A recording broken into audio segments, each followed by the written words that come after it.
Bem-vindos à sala de aula Smart Technology.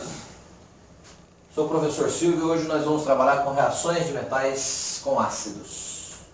Para que a gente entenda perfeitamente como é que funciona a presença de metais em meio ácido, algumas regrinhas básicas para que a gente consiga identificar e solucionar alguns exercícios propostos. Então, por exemplo, se eu tenho um ácido qualquer, a representação dele é HX e ele vem sempre acompanhado de um A. No caso aqui eu tenho os ácidos inorgânicos.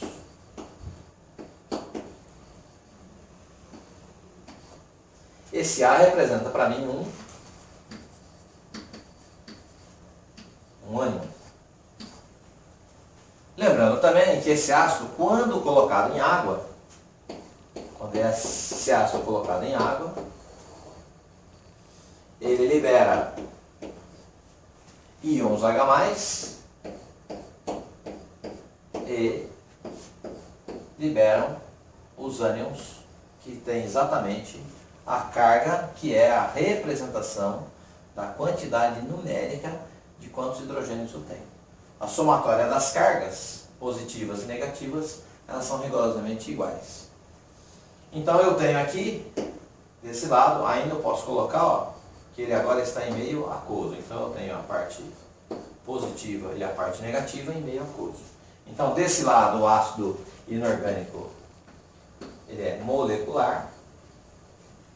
E desse lado ele passa a ser iônico. Então isso aqui é uma ionização, certo? Então o que eu posso encontrar nas reações com ácidos, né? com metais? Então eu posso trabalhar da seguinte maneira.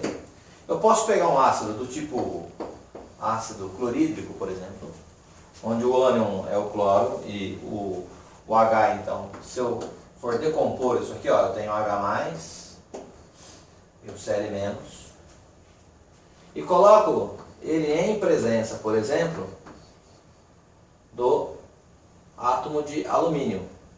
Alumínio com esse zerinho em cima significa que ele é metálico. Isso aqui é a representação de metálico. Então toda vez que eu tenho um elemento representado com um zerinho em cima, significa que ele está no seu estado sólido. Então ele é metálico. No caso dos metais, a maioria dos metais, temperatura ambiente, ele é sólido, com exceção do mercúrio. Então o que acontece, né? Se eu colocar uma placa de alumínio, um pedaço de alumínio, raspas de alumínio, em presença do ácido clorídrico, existe a possibilidade de haver então um deslocamento do hidrogênio, e assim então o alumínio ele deixa de ser metal e passa a ser iônico, e ele vai fazer o papel do hidrogênio, e assim eu chamo de reação de deslocamento do hidrogênio. Como é que eu sei se isso vai acontecer efetivamente ou não? Eu obedeço à regra de reatividade dos metais. Então, olha, representando a família número 1, eu pego o sódio. Representando a família de número 2, que são os mais reativos, eu pego o magnésio. Depois na família 13 eu tenho o alumínio. Depois na sequência eu tenho o zinco, eu tenho o ferro, níquel, estânio, chumbo. O chumbo é minha referência dos metais que vem antes do hidrogênio. Então lembrando sempre que quando esses metais eles se tornam íons positivos. São os chamados cátions. O hidrogênio, ele também, respeitando essa fila de reatividade, ele também está no papel de positivo. Depois desses metais, eu tenho ainda os metais chamados de metais nobres. Então, cobre, por exemplo. Depois eu tenho prata, platina e o ouro, certo? Então aqui eu tenho os metais chamados de metais nobres. Vamos entender rigorosamente o que acontece aqui. Ó. O que está à esquerda do hidrogênio significa que ele não consegue, então, numa reação de deslocamento, ele não consegue se manter como metal, portanto ele ocupa o lugar do hidrogênio, faz com que o hidrogênio saia no formato de H2, e ele vai então ocupar o local do hidrogênio, formando assim um íon. Bom, e tudo aquilo que está do lado direito, quando colocado em presença de ácido, ele não consegue deslocar o hidrogênio. Portanto, não há reação. Então, enquanto eu tenho o alumínio deslocando o hidrogênio, se eu fizer a mesma reação entre HCl mais, por exemplo, uma pecinha de prata, eu posso, sem medo de errar, eu posso falar que essa reação ela não ocorre, ela não acontece. A reatividade da prata em relação ao hidrogênio não permite que ela deixe de ser metal e se transforme em íon. Enquanto que o alumínio, que é mais reativo, ó, ele é mais reativo que o hidrogênio, ele desloca o hidrogênio.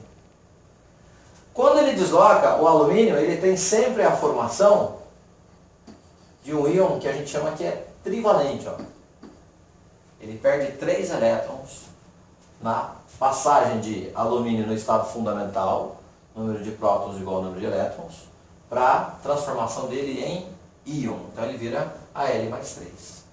Então essa reação ela acontece e equacionando essa reação, ela vai ficar assim. Ó. O Al vai fazer o papel do cátion, o Cl continua como o Cl mesmo, só vai trocar de cátion. Então, veja, o Al vai ficar AlCl3, porque o 3, que é do cátion, vem com a atomicidade do cloro e vai liberar, olha só, no deslocamento do hidrogênio, o hidrogênio sempre sai no formato molecular. Molecular e gasoso. Certo? Então eu tenho o seguinte, olha só. Eu posso falar que o alumínio desloca o hidrogênio, forma um composto da categoria dos sais e tem ainda a liberação de um gás que é o H2. Esse gás, ele é altamente inflamável. Essa equação eu preciso fazer um balanceamento dessa equação para que eu consiga então trabalhar com o entendimento total dessa reação de deslocamento do hidrogênio que estava lá no ácido clorídrico. Então, por exemplo, como aqui eu tenho 3 átomos de cloro e aqui eu tenho 2 hidrogênios, então veja, ó, como aqui eu tenho o H e o Cl, se eu colocar o 3 para lá, eu tenho que colocar 3 meios aqui para que eu consiga ter 3 hidrogênios aqui e 3 hidrogênios aqui. Então a gente vai fazer o seguinte, ó, como eu tenho 3 e tenho 2, então eu vou colocar 6 para o HCl. E aí assim fica fácil, ó, eu vou colocar 2 para o AlCl3, 2 vezes 3 dá 6, e vou colocar 3 para o H2, 3 vezes 2 dá 6. E para o alumínio, simplesmente eu coloco o número 2. Então eu tenho uma equação agora que ela está devidamente balanceada. Então, o HCl reage com o alumínio, formando um sal e liberando o H2. Para que você entenda como é que isso realmente acontece, como é que eu comprovo, como é que eu posso comprovar a saída do H2, então eu vou colocar para você a próxima tela, que é onde eu tenho o ácido clorídrico, que é o HCl, dentro do meu tubo de ensaio. E eu tenho aqui 3 metais, o sódio, o magnésio e agora eu vou escolher o zinco, olha só. Então, aqui eles estão numa escala do mais reativo para o menos reativo. certo? Então, primeiro eu vou fazer o seguinte, ó, eu vou colocar o zinco lá dentro do meu ácido. Vamos observar o que vai acontecer. Ó. Eu coloco o zinco lá dentro e deixo para saber se ele vai reagir ou não com o meu ácido clorídrico. A hora que eu solto, percebo que ele começa a reagir. As bolhas são de H2. No momento em que começa a liberar H2, eu falei que ele é inflamável, né? Então eu coloco um fósforo aqui, ó, e ele simplesmente ele vai inflamar. Então ele vai consumir o H2 dando esse pequeno estampido, certo? Então eu tenho um metal que ele reage sim com o ácido clorídrico, libera o hidrogênio e assim eu tenho então uma reação, como ele é o menos reativo, ele vai liberar uma certa quantidade e a reação é mais controlada. O magnésio já vai dar uma reação mais violenta. Ó.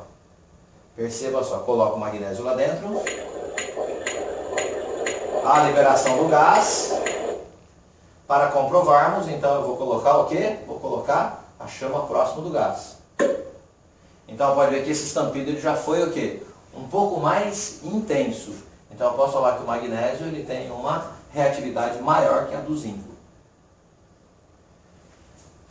E caso algum desavisado resolva colocar sódio dentro do ácido clorídrico, veja só o que acontece. A hora que eu coloco dentro do ácido clorídrico, eu libero ele lá dentro e eu não tenho tempo de fazer o quê?